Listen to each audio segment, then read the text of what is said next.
Welcome to NYC Now, your source for local news in and around New York City from WNYC. It's Thursday, May 1st. Here's the morning headlines from Michael Hill. A brewing strike could shut down New Jersey Transit train service May 16th if the agency does not reach an agreement with its locomotive engineers by then. New Jersey Transit President Chris Kaluri says riders can use Amtrak, PATH, buses, and ferries if the railroad shuts down, but he's also urging Garden State commuters to work from home if rail engineers walk off the job. This is not what any one of us wants to do. But what we are not going to do is cower under the table and not have a plan for our customers. That is my singular priority. NJ Transit and the union representing the engineers have been in a deadlock over proposed salary increase for months. The Brotherhood of Locomotive Engineers and Trainmen says they've asked for a 3% salary increase. The union has about 450 working members. New York City's 1 million rent-stabilized apartment tenants could be facing a rent increase come October. The city's Rent Guidelines Board voted last night on a range of potential increases ahead of its final vote next month. The board is considering an increase of 1.75% to 4.25% on new one-year leases and 4.75% to 7.75% on two-year leases. It uses the range as a framework for future analysis and public debate. The board will hold a public hearing on the proposal in 3 weeks. That's on May 22nd, right here in Manhattan. The New York State Attorney General says federal cuts are gutting funding for AmeriCorps in the Empire State. AmeriCorps supports efforts such as after-school programs, mental health support, and food banks.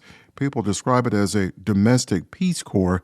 But last week, programs throughout the New York State learned they were losing all their funding and losing it right away.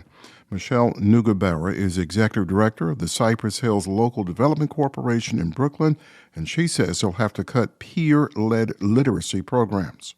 We've had AmeriCorps members who have used their educational stipends, finished their degrees, and now are running our after-school programs. It's devastating for us.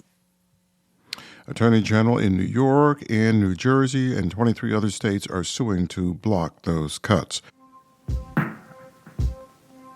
54 and mostly sunny today and 68 for a high. Then tomorrow, morning rush shower, patchy fog, and then we warm up to 81 degrees. Stay close. There's more after the break. I'm Sean Carlson for WNYC. It is time for Politics Brief, our weekly segment where we break down the news out of City Hall and Albany. We're joined by WNYC's John Campbell at the Capitol in Albany and Bridget Bergen right here in Manhattan. All right, Bridget, let's start with some of the news that you're covering. You got a lot of information about Mayor Adams' campaign finances, which I know have been pretty fraught. What are we learning today? Yeah, I got hundreds of pages of documents from a Freedom of Information Law request from the New York City Campaign Finance Board. Mm-hmm. And what we're learning about are more of the challenges that, his campaign account has faced. Issues with sloppy record keeping that could lead to fines. His campaign may have to pay a repayment of matching funds from last cycle. He hasn't gotten any in this cycle. Wow. He got about $10 million in the last cycle for 2021. One of the newest things I learned today was that shortly after the mayor was indicted, the bank that was holding his account, TD Bank, said that they were going to shut it down right after he was indicted. And neither his attorney nor a spokesperson for the bank would elaborate as to why. But I did speak with John Caney from reInvent Albany, a good government expert, who said it was likely a risk mitigation step that once, they'd probably been subpoenaed multiple times as part of the investigation. Once it hit that threshold of an indictment, they decided we're done with this. Wow. So that was one of the things we learned. Another thing that we learned was there had been reporting about a missing $3 million from his campaign account. And that was actually related to this bank account shutting down. And when the campaign opened up a new account, so there was never a missing $3 million, but it did get recorded in sort of a strange way. And the campaign itself, in their response to the Campaign Finance Board, really called out the Campaign Finance Board for the way they recorded this, for their accounting, saying at best it was incompetent and at worst it was prejudicial against the campaign committee.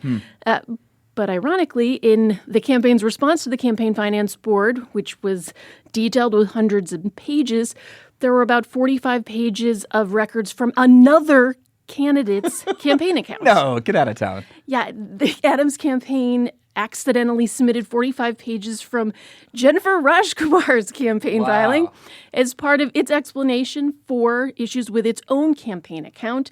They both have the same law firm doing their campaign compliance. Wow. All right. Speaking of the mayor's race, it stretched all the way up to Albany. John, what can you tell us about that? Yeah, well, I mean, that's what happens when you have 3 state lawmakers running for New York City mayor. I mean, there's Assembly members Zohran Mamdani and then state senators Jessica Ramos and Zelmer Myrie. They're all vying for that Democratic nomination. And that's a lot of travel back and forth between Albany and New York City, especially during state budget negotiations, which are happening as we speak. So when Gustavo Rivera, the state senator from the Bronx, wanted to endorse Mamdani for mayor, they did it outside the state capitol this morning. And Rivera said that was kind of appropriate because former Governor Andrew Cuomo spent a decade in office at the Capitol, and Rivera really, really does not want him to be mayor. I want to make sure that person doesn't get to revive his political career by coming into the mayorship of New York City. Now, we should say Rivera and Cuomo's team do not get along at all. Yeah. He said Rivera said, he'll rank Brad Lander number 2, and he hasn't decided who to rank 3 through 5 in that ranked choice voting system, but it won't be Cuomo. So it sounds like Rivera is part of the DREAM Coalition, and that, of course, is the group of people challenging former Governor Cuomo.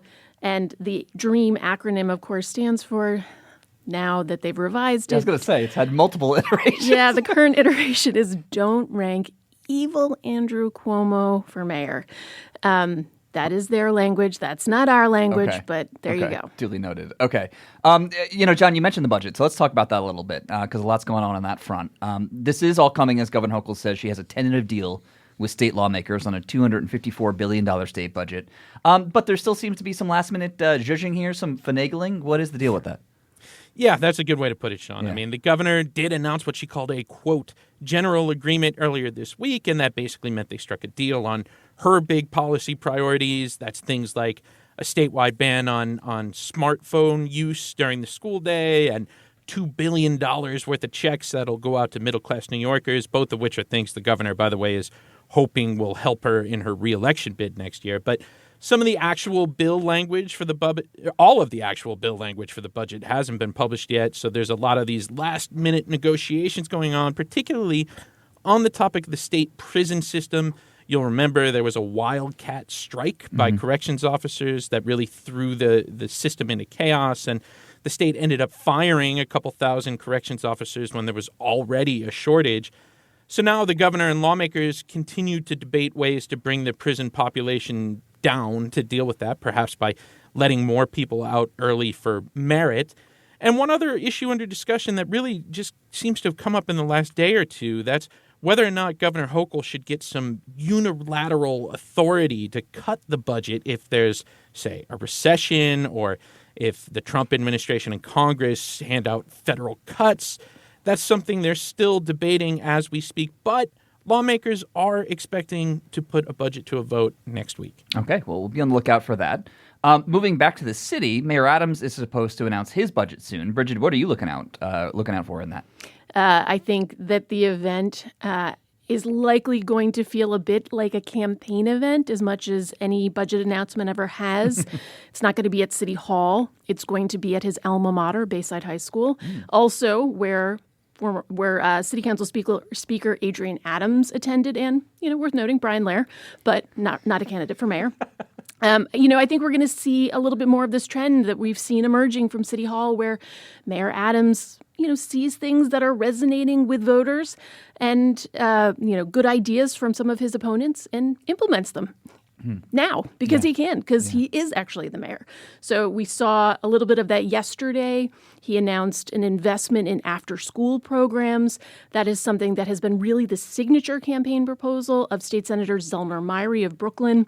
He wants to have a universal after-school program This program that the mayor announced yesterday was a much smaller version of that, but they are calling it After School for All. Today, he announced expanding the number of city police officers. They think they're going to be able to reach that 35,000 number by the fall of 2026. Several of the candidates in this race have been talking about increasing the size of the force, increasing investment in the force. Public safety has been a big issue, so I think we're likely to see some more elements of that. And similar to Hochul, he has this opportunity to both campaign and govern at the same time. Yeah. And so I think it'll be interesting to see how effective that is come November. Interesting. Well, we will be on the lookout for all of that. Now is time for our question for listeners. Do you support banning smartphones during the school day? You can let us know by subscribing. That's Politics Brief. If you want to answer our question or keep hearing more from our politics team, be sure to sign up for emails at gothamist.com/newsletters. John, Bridget, thanks so much. Thank you. Thank you. Thanks for listening. This is NYC Now from WNYC. Catch us every weekday, 3 times a day for your top news headlines and occasional deep dives. And subscribe wherever you get your podcasts. More soon.